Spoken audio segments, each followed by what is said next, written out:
ఈ ఉదయకాలము దేవుని సన్నిధిలో నిలిచి మనము ప్రభువుని ఆరాధించటము, ప్రభువుని స్తుతించడానికి దేవుడిచ్చిన అవకాశమును బట్టి మన ప్రభు అయిన యేసుకే మహిమ, ఘనత, ప్రభావములు కలుగునుగాక.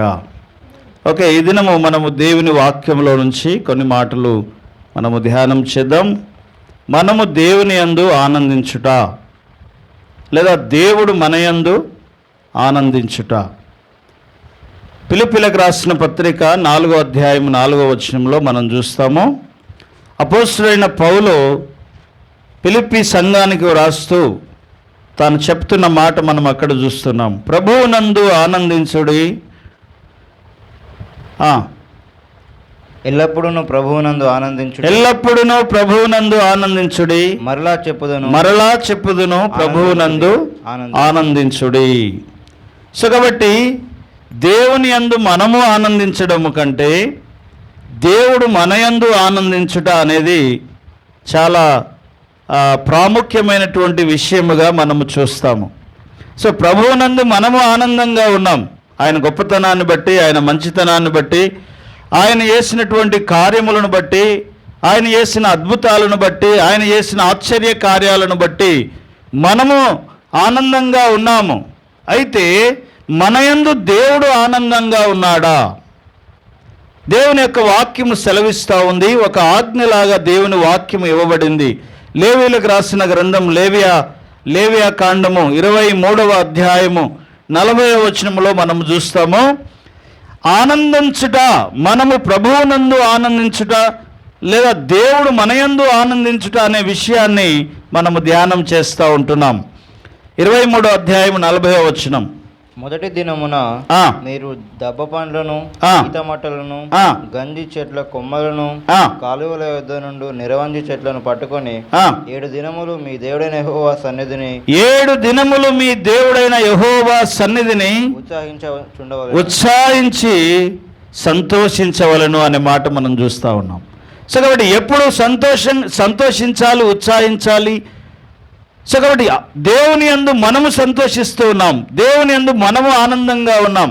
దేవుణ్ణి బట్టి మనము ఏమంటారు, పౌలు ఫిలిప్పీ సంఘానికి రాస్తున్నట్లుగా ఆనందించుడి, మరలా చెప్తున్నా ఆనందించుడి, ఆనందించుడి అంటున్నాం. మనము ఆనందిస్తున్నాం. అయితే మనల్ని బట్టి దేవుడు ఆనందిస్తున్నాడా అనేది పెద్ద ప్రశ్న.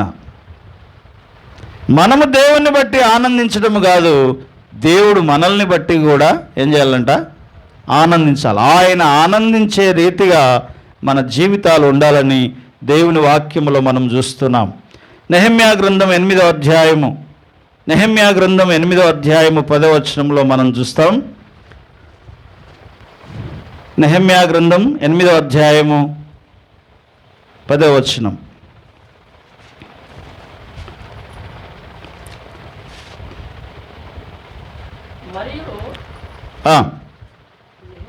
వారితో ఇట్లను, పదండి, క్రొవ్విన మాంసము భక్షించుడి, మధురమైన దాన్ని పానము చేయుడి, ఇదివరకు తన కొరకు ఏమీ సిద్ధము చేసుకొనని వారికి వంతుల పంపించుడి.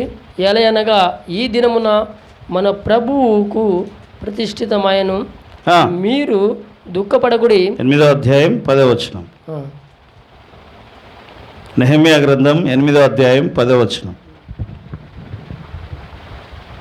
మరియు అతడు వారితో ఇట్లనెను, పదండి, క్రొవ్విన మాంసమును భక్షించుడి, మధురమైన దాన్ని పానము చేయుడి, ఇది వరకు తమ కొరకు ఏమీ సిద్ధము చేసుకుని వారికి వంతులు పంపించుడి. ఏలైనగా ఈ దినము మన ప్రభువునకు ప్రతిష్ఠితమాయను, మీరు దుఃఖపడకుడి. యెహోవా యందు ఆనందించుట వలన మీరు బలం పొందుదురు. మీరు ఏం పొందుతారంట? బలం పొందుతాం. సో మనము ఆనందిస్తే బలం పొందుతాం. మనం ప్రభువునందు ఆనందిస్తే మనం ఏం చేస్తామంట? బలం పొందుతాం. అయితే దేవుడు మన యందు ఆనందిస్తే ఏం జరుగుతుంది? దేవుడు మన యందు ఆనందిస్తే ఏం చేస్తాడు? ఇప్పుడు ఒక కుమారుణ్ణి బట్టి తండ్రి ఆనందించాడు అనుకో, ఫస్ట్ ఏం చేస్తాడు? ఆ కుమారునికి ఏదో ఒక బహుమానం ఇస్తాడు, సర్ప్రైజ్ ఇస్తాడు. అయితే దేవుడు మన యందు ఆనందిస్తే దేవుడు మనకి ఏదో ఒక బహుమానాలు అనుగ్రహిస్తాడు. సో అదే మనము లేఖనాల్లో చూడబోతూ ఉన్నాం. మొదటి విషయం చూద్దాము. దేవుడు మన యందు ఆనందిస్తే ఏం జరుగుతుందో ఇర్మియా గ్రంథం 9వ అధ్యాయము, ఇర్మియా గ్రంథం 9వ అధ్యాయము 23 నుంచి మనం చదువుదాం. ఇర్మియా గ్రంథం 9వ అధ్యాయము 23 నుంచి. యెహోవా ఇలాగు సెలవిచ్చుచున్నాడు, జ్ఞాని తన జ్ఞానమును బట్టి, శూరుడు తన శౌర్యమును బట్టి అతిశయపడకూడదు. ఐశ్వర్యవంతుడు తన ఐశ్వర్యమును బట్టి అతిశయింపకూడదు. అతిశయించువాడు దేవుణ్ణి బట్టి అతిశయింపవలెను. దేనిని బట్టి అతిశయింపవలెను అనగా భూమి మీద కృప చూపుచు నీతి న్యాయములను జరిగించుచున్న యెహోవాను నేనే అని గ్రహించి నన్ను పరిశీలనగా తెలుసుకొనుటను బట్టి అతిశయింపవలెను. హల్లెలూయా. దేన్ని బట్టి అతిశయించవాలంట? దేన్ని బట్టి ఆయన ఆనందిస్తాడంట? అట్టి వాటిలో నేను ఆనందించువాడనై ఉన్నాను. అది చదవలే.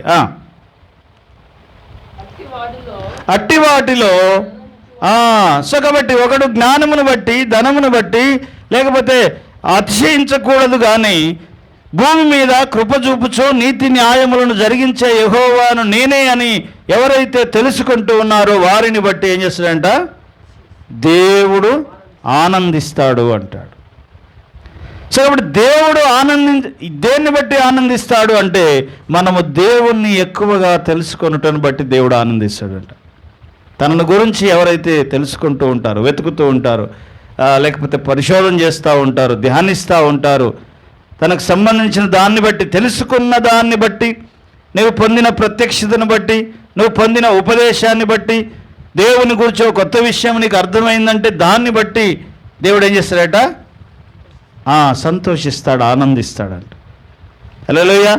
సో కాబట్టి దేవుడు ఆనందించేటట్లుగా మన జీవితాలలో మనం ఏం చేయాలి అంటే భూమి మీద కృప చూపుచు నీతి న్యాయములను జరిగించే దేవుడు ఆయన అని మనము తెలుసుకుంటే దేవుడు మన యందు ఆనందిస్తాడు. ఆయన ఆనందిస్తే మన జీవితాల్లో ఏం జరుగుతుంది? దేవుడు మీ యందు ఆనందించిన యెడల మీకు ఆయన ఓ మంచి దేశమునిచ్చును అని మనం యెహోషువ గ్రంథంలో మనం చూస్తాము. తీయకండి అది. అయితే దేవుడు మీ యందు ఆనందించిన యెడల మోషే 12 మందిని మరి వేగు చూడడానికి పంపించినప్పుడు వారు వచ్చిన వారు తిరిగి తీసుకొని వచ్చినటువంటి సమాచారము 10 మంది ఒక రీతిగా, 2 ఒక రీతిగా సమాచారం ఇచ్చినప్పుడు ఆ 2 అంటున్నారు ఆ 10 మందితోటి ఏమని? తొందరపడకండి, దేవుడు మన యందు ఆనందించిన యెడల దేవుడు ఆ దేశమును మనకు ఇచ్చును, స్వాస్థ్యముగా ఇచ్చును మనకు.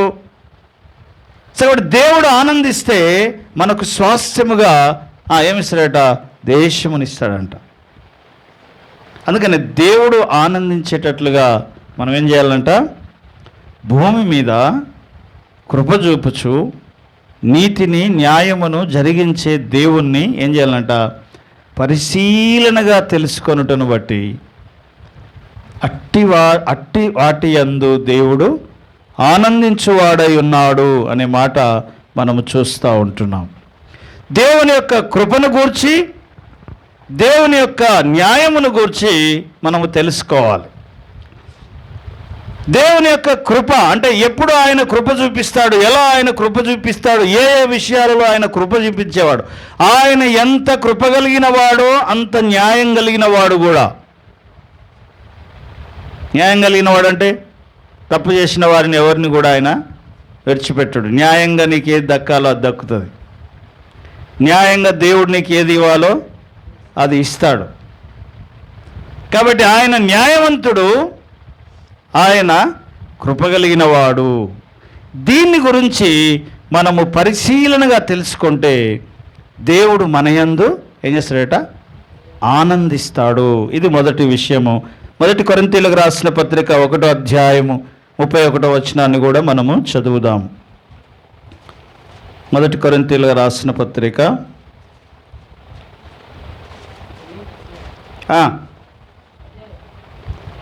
1వ అధ్యాయం 31వ వచనం.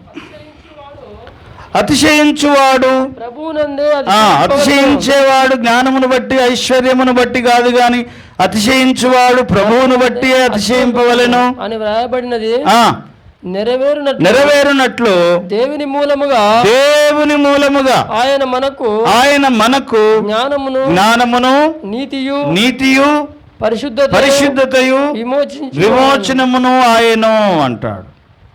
సో కాబట్టి దేవుడు అతిశయించువాడు దేన్ని బట్టి అతిశయించవాలనగా ప్రభువును బట్టి నీవు అతిశయించాలి. ఆయనను పరిశీలనగా తెలుసుకున్నట్టును బట్టి అతిశయించాలి. ఓ కొత్త విషయం నీకు అర్థమైంది అంటే దాన్ని బట్టి నువ్వేం చేయాలంట? అతిశయించాలి. పరిశీలనగా ఆయనను తెలుసుకున్నట్టును బట్టి దేవుడు మన యందు ఏం చేస్తాడట? ఆనందిస్తాడు. ఓకే, మరొక లేఖన భాగం చదువుదాము. ఇర్మియా గ్రంథం 17వ అధ్యాయం 9వ వచనం. మొదటి విషయం ఏంటంటే దేవుడు దేన్ని బట్టి అతిశయిస్తాడంటే భూమి మీద కృప చూపుచు నీతిని న్యాయములను జరిగించే దేవుణ్ణి పరిశీలనగా తెలుసుకున్నట్టును బట్టి ఆయన మన యందు ఆనందించే దేవుడు. 17వ అధ్యాయం 9వ వచనం నుండి హృదయము అన్నింటికంటే మోసకరమైనది. హృదయము అన్నిటికంటే మోసకరమైనది, ఘోరమైన వ్యాధి, అది ఘోరమైన వ్యాధి గలది. దాన్ని గ్రహింపగలవాడెవడు? దాన్ని గ్రహింపగలిగిన వాడెవడు? హృదయం ఎలాంటిది? హృదయం ఎలాంటిదంట? ఘోరమైన మోసకరమైనది. సో ఈ మోసకరమైనటువంటి హృదయం ఏం చేయాలంటే ఎప్పుడైతే జ్ఞానమును అనుసరిస్తుందో, అర్థమవుతుందా? హల్లెలూయా. జ్ఞానమును ఎప్పుడైతే ఈ హృదయం అనుసరిస్తుందో అప్పుడు దేవుడు మన యందు ఆనందిస్తాడంట. మోసకరమైనటువంటి హృదయం, అంతరంగంలో చెడుతనముతో నిండి ఉన్నటువంటి హృదయం, ఈ హృదయం ఎప్పుడైతే జ్ఞానం వైపు తిరుగుతుందో, తెలివి వైపు తిరుగుతుందో, జ్ఞానమును అనుసరిస్తుందో అప్పుడట ఏం చేస్తుంది? దేవుడు మన యందు ఆనందిస్తాడు. సామెతల గ్రంథం 23వ అధ్యాయం 15వ వచనం. సామెతల గ్రంథం 23:15.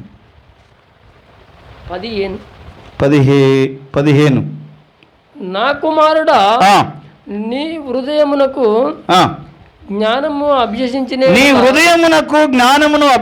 అభ్యసించిన ఎడల నా హృదయము కూడా సంతోషించు. ఎప్పుడు సంతోషిస్తాడంట? ఎప్పుడైతే మన హృదయం జ్ఞానమును వెతుకుతుందో, ఎప్పుడైతే మన హృదయం జ్ఞానాన్ని అనుసరిస్తుందో, ఎప్పుడైతే మన హృదయం జ్ఞానముతో నడుచుకుంటుందో అప్పుడు దేవుడు మన యందు ఆనందిస్తాడు. ఆయన హృదయం కూడా ఏం చేస్తుందంటే సంతోషిస్తుంది అన్నమాట. అందుకనే మోషే భక్తుడు 90వ కీర్తనలో రాస్తూ 90వ కీర్తన 12వ వచనంలో మనం చూస్తాము, మాకు జ్ఞాన హృదయము కలుగజేయుము దేవా అని మోషే భక్తుడు ప్రార్థన చేస్తా ఉన్నాడు. జ్ఞాన హృదయము కలుగజేయునట్లుగా చేయుము, మా దినములు లెక్కించు. కాబట్టి ఎప్పుడైతే మానవుని యొక్క హృదయము అసత్యమును మోసమును విడిచిపెట్టి జ్ఞానమును అనుసరిస్తుందో అప్పుడు దేవుడు మన యందు ఏం చేస్తాడట? ఆనందిస్తాడు. అందుకనే మోషే అంటున్నాడు ఏమని? మాకు జ్ఞాన హృదయము కలుగజేయము. కాబట్టి హృదయం ఏం చేయాలంటే జ్ఞానాన్ని వెతకాలి. హృదయం ఏం చేయాలి అంటే జ్ఞానమును అనుసరించాలి. హృదయం ఏం చేయాలంటే అసత్యమును విడిచిపెట్టాలి, మోసాన్ని విడిచిపెట్టాలి, అబద్ధాన్ని విడిచిపెట్టాలి, ఇహ సంబంధమైనటువంటి పాపమును విడిచిపెట్టి నీతిని, భక్తిని, విశ్వాసమును లేదా జ్ఞానమును ఎప్పుడైతే మానవుని యొక్క హృదయం అనుసరిస్తుందో దాని యందు దేవుడు ఏం చేస్తాడు? ఆనందిస్తాడు. ఆనందపడి నీ జీవితాన్ని ఆశీర్వదిస్తాడు. మన జీవితము ఆశీర్వదించబడాలంటే హృదయము ఏం చేయాలంట? జ్ఞానమును అనుసరించాలి. హల్లెలూయా. అందుకని అసత్యమును మోసమును విడిచిపెట్టి ఎప్పుడైతే మనం జ్ఞానమును అనుసరిస్తామో అప్పుడు దేవుడు మన యందు ఆనందపడి మన జీవితాలను దేవుడు ఏం చేస్తాడంటే ఆశీర్వదిస్తాడు. హల్లెలూయా, హల్లెలూయా. నిన్నటి కంటే ఈరోజు ఇంకా ఎక్కువగా తెలుసుకొనుటను బట్టి దేవుడు మన యందు ఆనందిస్తాడు. ఒకటి.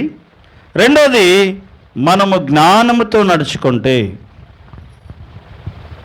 హల్లెలూయా, మనము జ్ఞానముతో నడుచుకుంటే, మన హృదయం జ్ఞానాన్ని అనుసరిస్తే దేవుడు మన యందు ఆనందిస్తాడు. కాబట్టి మానవుని యొక్క ఆయుష్ ఎంత?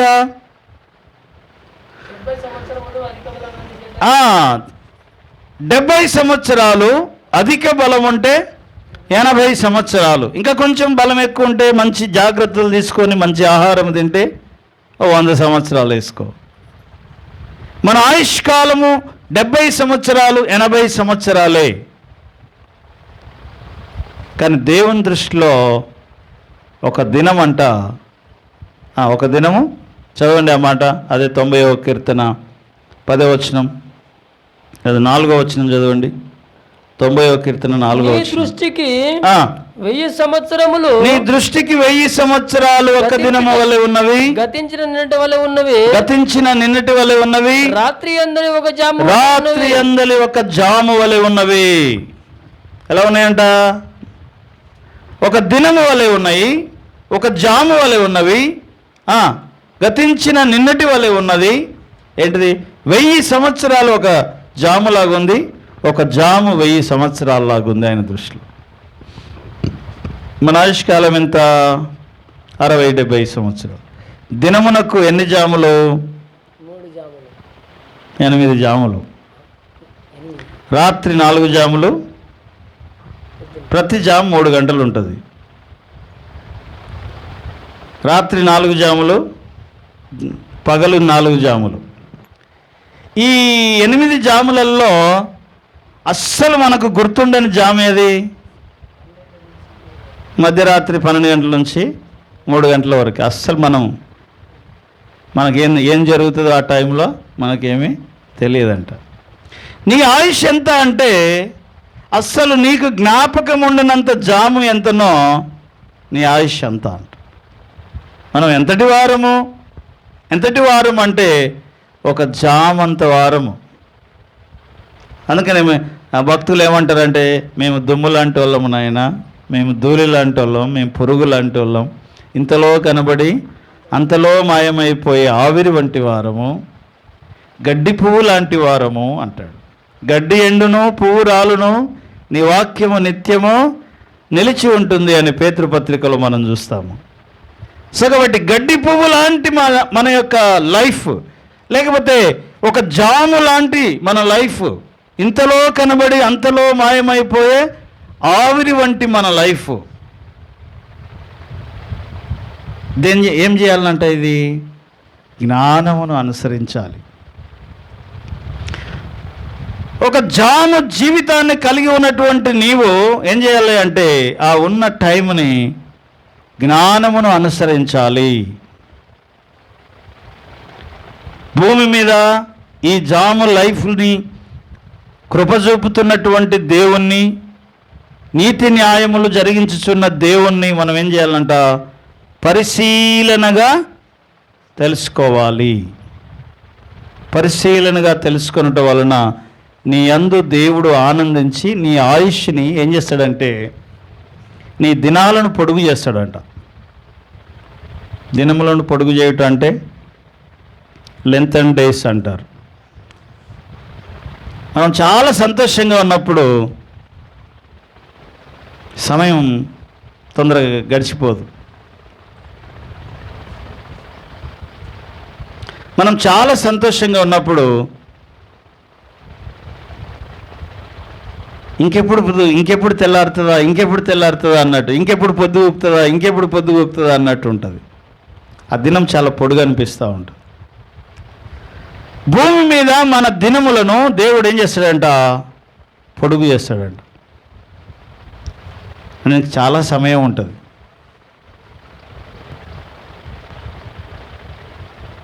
చాలామంది అంటారు కదా, ఇంకా చాలయ్యా నా ఆయుష్, ఇక తొందరగా పోతే బాగుండు. చాలామంది చెప్పే మాట, పెద్దవాళ్ళు ఇక తొందరగా పోతే బాగుండిగా, ఇంకెందుకు, ఇంకా చాలు. వాళ్ళ ఆయుష్ కొంతమంది ఏమో సడన్గా వెళ్ళిపోతారు, వాళ్ళకి చాలా ఆయుష్ ఉంటుంది. వారి దినములకు ముందే వారు వెళ్ళిపోవచ్చున్నారు అనే మాట మనం చూస్తాం. వారి దినములకు ముందే వారు ఏం చేస్తున్నారట, వెళ్ళిపోతున్నారు. సో కాబట్టి మనకు ఆయుష్ ఉన్నప్పుడే, ఆరోగ్యం ఉన్నప్పుడే, బలం ఉన్నప్పుడే, శక్తి ఉన్నప్పుడే మన దేవుణ్ణి మనము ఏం చేయాలంట, పరిశీలనగా తెలుసుకోవాలి. రెండవది ఏంటిది, మన హృదయం అంట జ్ఞానమును అనుసరించాలి. అలా అనుసరిస్తే దేవుడు నీ యందు ఆనందిస్తాడు. అందుకనే అజ్ఞానంతో నువ్వు వెళ్ళకూడదని చెప్పి బైబిల్లో పదే పదే మనకు జ్ఞాపకం చేస్తూ ఉంటున్నాడు. చాలాసార్లు మనం అజ్ఞానంతో వెళ్ళిపోతూ ఉంటాం, అజ్ఞానంతో నడుచుకుంటూ ఉంటాం. ఏది మేలో, ఏది ఏమంటారు కీడో, ఏది సత్యమైనదో, ఏది అసత్యమో గ్రహించకుండా మనము వెళ్ళిపోతూ ఉంటాం. కానీ దేవుని వాక్యం అంటుంది, నీవు పరిశీలనగా తెలుసుకొని అసత్యమును విడిచిపెట్టి, మోసమును విడిచిపెట్టి నీ హృదయం అంట జ్ఞానమును అనుసరించాలని చెప్పి దేవుని వాక్యంలో మనం చూస్తూ ఉన్నాం. ఎందుకు అంటే నీ తల వెంట్రుకలన్నీ లెక్కింపబడి ఉన్నావని దేవుని వాక్యం చెప్తుంది.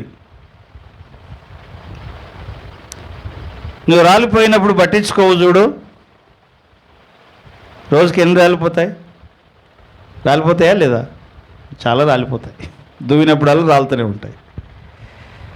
కానీ ఆ ప్రతి వెంట్రుకని దేవుడు అట ఏం చేస్తున్నాడంట, లెక్కించి దానికి నెంబర్ వేసాడంట.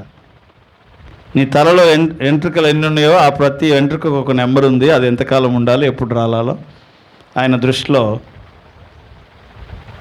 అవి లెక్కింపబడి ఉన్నవి అంటాడు. అంటే ప్రతి చిన్న విషయాన్ని కూడా దేవుడు ఏం చేస్తున్నాడు అంటే చూస్తున్నాడు. మీరు చదవండి 56వ కీర్తన 8వ వచనం. 56వ కీర్తన 8వ వచనంలో దావీదు భక్తుడు అంటున్న మాట మనం చూస్తాం.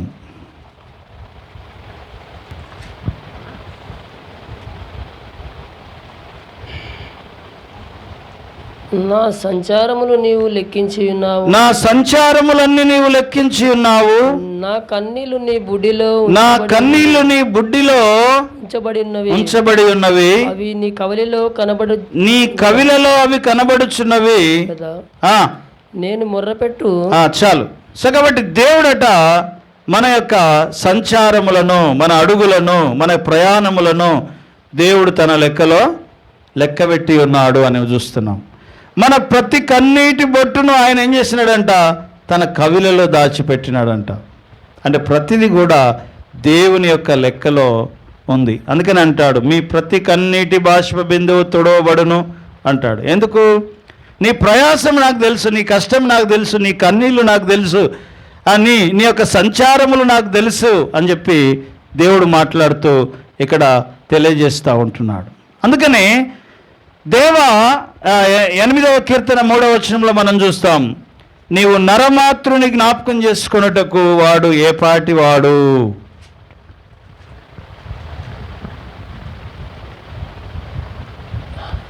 ఎనిమిది 3వ వచనం 4వ వచనం. నీవు వారిని జ్ఞాపకం చేసుకున్నటకు మనుషుడు ఏ పాటివాడు.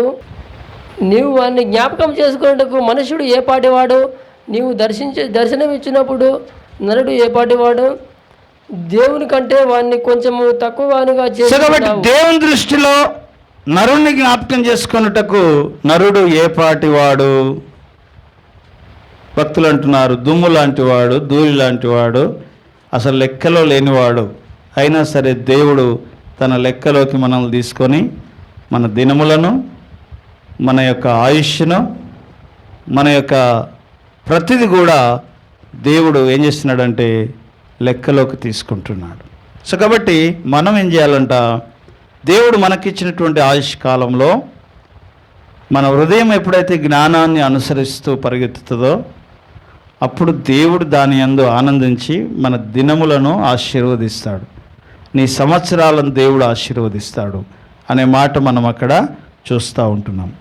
దేవుని లెక్కలో మనం ఎంత అల్పమైన వారమో మనం చూస్తూ ఉన్నాం. ఎంత అల్పమైన, ఒక జాములాగా మన ఆయుష్కాలం మొత్తం కలిపితే దేవుని దృష్టిలో ఒక 3 hours మాత్రమే. హల్లెలూయా, హల్లెలూయా. సో కాబట్టి హృదయం ఏం చేయాలి? జ్ఞానమును అనుసరించాలి. తర్వాత భూమి మీద కృప చూపుచున్నటువంటి నీతి న్యాయములను జరిగించేటువంటి దేవుడు ఆయనని మనము తెలుసుకోవాలి. యాకోబు గ్రంథము, యాకోబు పత్రిక 4వ అధ్యాయం 13వ వచనంలో మనం చూస్తాము, మీ జీవము ఏ పాటిది అంటాడు. యాకోబు పత్రిక 4వ అధ్యాయం 13వ వచనం. నేడైనను రేపైనను ఒకానొక పట్టణమునకు వెళ్ళి అక్కడ ఒక సంవత్సరం ఉండి వ్యాపారము చేసి లాభము సంపాదితము రండని చెప్పుకొని వారులారా, రేపేమి సంభవించినో మీకు తెలియదు. రేపేమి సంభవించినో మీకు తెలియదు. మీ జీవము ఏ పాటిది. మీరు కొంతసేపు కనబడి అంతలో మాయమైపోయే ఆవిరి వంటి వారమే. ఎవరు అంటే మనం అంతలో కనబడి పోయే ఆవిరి వంటి వారము అనే మాట చూస్తున్నాం. మీ జీవం ఏ పాటిది. కాబట్టి మనం ఏం చేయాలంట? జ్ఞానమును అనుసరించాలి, జ్ఞానమును ప్రదర్శించాలి, జ్ఞానముగా నడుచుకోవాలి. నువ్వు జ్ఞానముగా నడుచుకున్న రోజు దేవుడు నీ యందు ఏం చేస్తాడంటే ఆనందపడతాడు అన్నమాట. దేవుడు ఆనందపడేటట్టుగా మనం ఉండాలి. మనము ఆనందిస్తే బలం పొందుదాం. అయితే దేవుడు ఆనందిస్తే మన జీవితాన్ని దేవుడు ఆశీర్వదిస్తాడు. దేవుడు ఆనందిస్తే ఆయనను గూర్చినటువంటి ప్రత్యక్షతలను గూర్చినటువంటి జ్ఞానం మనకు వస్తుంది. సో కాబట్టి ఎవరి యందు దేవుడు ఆనందిస్తాడు అంటే తన నీతిని, తన న్యాయమును, కృపచూపే తన యొక్క గుణాలను గురించి ఎవరైతే తెలుసుకుంటారో వారిని బట్టి దేవుడు ఆనందిస్తాడు. ఎవరి హృదయం అయితే జ్ఞానాన్ని అనుసరిస్తూ ఉందో వారిని బట్టి దేవుడు ఆనందపడతాడు. మరొక విషయం చూస్తాము. కీర్తన గ్రంథం 147వ కీర్తన 10వ వచనం. 147వ కీర్తన 10వ వచనంలో మనం చూస్తాం, గుర్రముల బలమునందు ఆయన సంతోషించడు. గుర్రముల బలమునందు ఆయన సంతోషించడు. నరుల కాలి సత్తువ యందు ఆయన ఆనందించడు. తన యందు భయభక్తులు గలవారి యందు తన కృప కొరకు కనిపెట్టు వారి యందు యెహోవా ఆనందించువాడై ఉన్నాడు. ఎవరైతే దేవుని కృప కొరకు ఏమంటారు కనిపెట్టుకొని ఉంటారో వారి యందు దేవుడు ఏం చేస్తాడట? ఆనందిస్తాడు. గుర్రముల బలము యందు నరుని కాలి సత్తువ యందు ఆనందించడు. దేవుని కృప కొరకు ఎవరైతే కనిపెట్టుకొని ఉంటారో వారి యందు దేవుడు ఆనందపడతాడంట. దేవా, నీ కృప కావాలి మాకు, నీ దయ కావాలి మాకు, నీ యొక్క శక్తి కావాలి మాకు, నీ బలం కావాలి మాకు అని ఎవరైతే ఎదురు చూస్తూ ఉంటారో వారి యందు దేవుడు ఏం చేస్తాడట? ఆనందిస్తాడు. నాకు బలం ఉంది, నాకు శక్తి ఉంది, నాకు సామర్థ్యం ఉంది, నేను ఏమైనా చేయగలను అనేవారి యందు దేవుడు ఆనందించాడంట. హల్లెలూయా. నీకు ఎన్ని ఉన్నా సరే మనం ఏం చేయాలంట? దేవుని కృప మీద మనం ఎప్పుడైతే ఆధారపడతామో అప్పుడు దేవుడు ఆనందించి మనకి బలం ఇస్తాడు, శక్తి ఇస్తాడు, సామర్థ్యం ఇస్తాడు, మనల్ని ఆశీర్వదిస్తాడు. అందుకని తన కృప కొరకు కనిపెట్టు వారి యందు యెహోవా ఆనందించువాడు. మరొక లేఖన భాగం చదవండి. 1 సమూయేలు గ్రంథం 15వ అధ్యాయము 22వ వచనం, 23వ వచనం. ఇంకా ఎవరి యందు ఆయన ఆనందిస్తాడు అంటే ఎవరైతే ఆయన ఆజ్ఞను అనుసరిస్తారో వారి యందు ఆయన ఆనందిస్తాడంట. ఆజ్ఞ పాటించు వారి యందు ఆనందిస్తాడు. 1 సమూయేలు 15:22.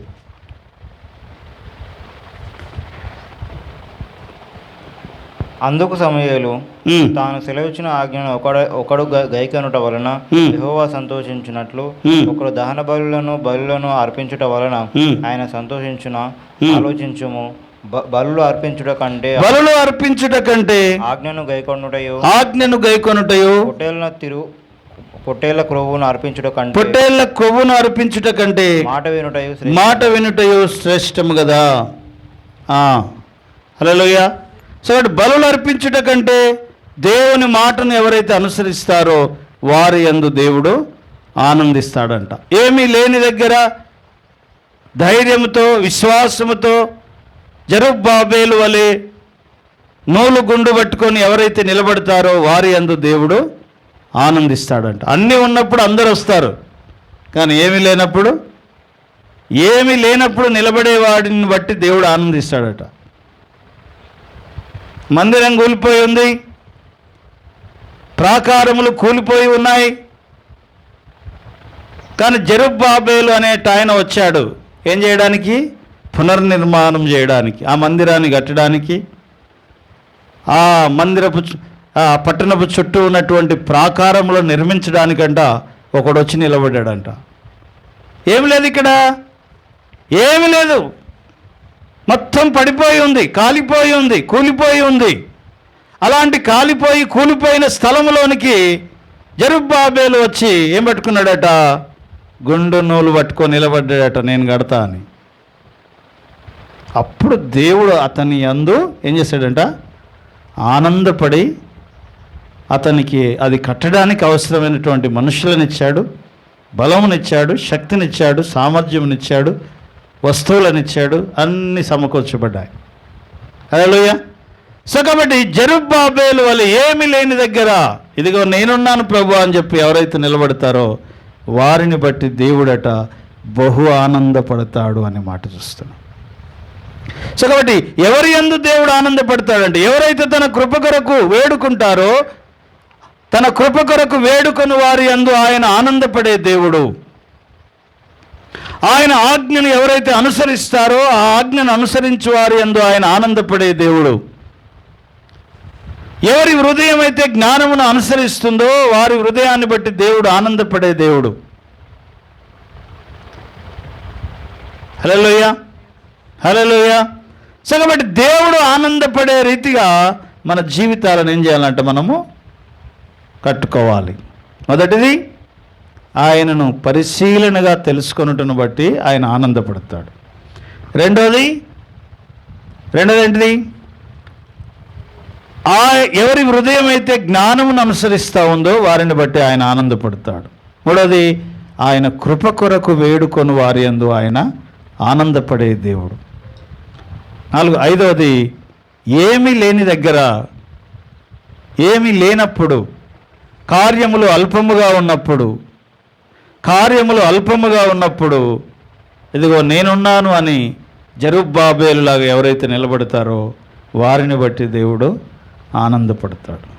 సో కాబట్టి మనల్ని బట్టి దేవుడు ఆనందపడే రీతిగా మన జీవితాలను ఏం చేయాలి? కట్టుకోవాలి. మన హృదయం జ్ఞానమును అనుసరించాలి. కృపా న్యాయమును అనుసరించేటువంటి దేవుణ్ణి మనం పరిశీలనగా తెలుసుకోవాలి. దేవుని కృప కొరకు మనం కనిపెట్టుకొని ఉండాలి. నీ శక్తి కావాలి, నీ బలం కావాలి, నా జీవితంలో నీ యొక్క నీ యొక్క సహాయం కావాలని చెప్పి దేవుని మీద ఆధారపడితే ఆయన ఆనందపడి నీకు బలమును, శక్తిని, సహాయమును ఆయన దయచేసేటువంటి వాడు. హల్లెలూయా. సో కాబట్టి కార్యములు అల్పముగా ఉన్నప్పుడు ఎవరైతే నిలబడతారో వారిని బట్టి దేవుడు ఆనందపడతాడంట. ఏమీ లేని దగ్గర మనం చేయడానికి పూనుకుంటున్నాం చూడు, అక్కడ దేవుడు మన జీవితాల్లో ఆనందపడతాడు. సో కాబట్టి తలలు వంచి కళ్ళు మూసుకొని ప్రభు వైపు చూసి, ప్రభువా నీవు ఆనందపడితే ప్రభువు మాయందు ఆనందించిన ఎడల ఆయన దేశమునిస్తాడని సెలవిచ్చినావు. సంఖ్యాకాండంలో చూస్తూ ఉంటున్నాం. ప్రభువా నిన్ను పరిశీలనగా తెలుసుకొనుటను బట్టి భూమి మీద కృప చూపుచు నీతి న్యాయములను జరిగించే దేవుడవు నీవే అని నిన్ను పరిశీలనగా తెలుసుకొనుటను బట్టి నువ్వు మా యందు ఆనందపడతావని నీ లేఖనము తెలియజేస్తూ ఉంటున్నావు. అజ్ఞానముతో మేము నడుచుకొనకుండా మోసకరమైనటువంటి మా హృదయము ఎప్పుడైతే జ్ఞానమును అనుసరిస్తూ ఉందో, మేము జ్ఞానమును అనుసరించినప్పుడు నీవు బహు ఆనందపడే దేవుడవు. మాకు జ్ఞాన హృదయము మాకు కలగజేయము తండ్రి. మా దినములను లెక్కించుకునే భాగ్యము మాకు దయచేయండి. మా బలమును బట్టి మా శక్తిని బట్టి నీవు ఆనందపడే దేవుడవు కాదు, కానీ నీ కృప కొరకు వేడుకొని వారి యందు నీవు ఆనందపడి వారికి బలమును శక్తిని మీరు అనుగ్రహించే దేవుడవు. నీకు స్తోత్రములు. ఏమి లేని దగ్గర జెరుబ్బాబేలులాగా మేము నిలబడినప్పుడు మమ్మల్ని బట్టి నీవు బహుగా ఆనందించే దేవుడు. నీవు ఆనందపడే రీతిగా మా జీవితాలను మార్చమని ఈ సమయంలో ప్రార్థన చేస్తూ ఉన్నాం. మా పరమ తండ్రి, ఇప్పుడు వచ్చిన నీ బిడ్డలను దీవించండి, ఆశీర్వదించండి. నాయనా, నీవు మాయందు ఆనందపడే రీతిగా మా జీవితాలను ప్రతి దినము మిమ్మలను తెలుసుకొనుటను బట్టి నీవు ఆనందపడే రీతిగా మిమ్మల్ని తెలుసుకొనుటకు సహాయం చేయండి. ప్రతి దినము మేము జ్ఞానముతో నడుచుకొనుటకు సహాయం చేయండి. ప్రతి దినము మేము నీ కృప కొరకు కనిపెట్టుకొని ఉండుటకు సహాయం చేయండి. ప్రతి దినము ఏదో ఉన్నది కాబట్టి అని మేము నిలబడకుండా ఏమీ లేని దగ్గర జెరుబ్బాబేలు నిలబడినట్లుగా ప్రభువా, మేము విశ్వాసముతో నిలబడడానికి నీ కృపను అనుగ్రహించుమని మా ప్రభు అయిన యేసుక్రీస్తు నామమున స్తుతించి ప్రార్థిస్తున్నాం తండ్రి. ఆమేన్, ఆమేన్, ఆమేన్.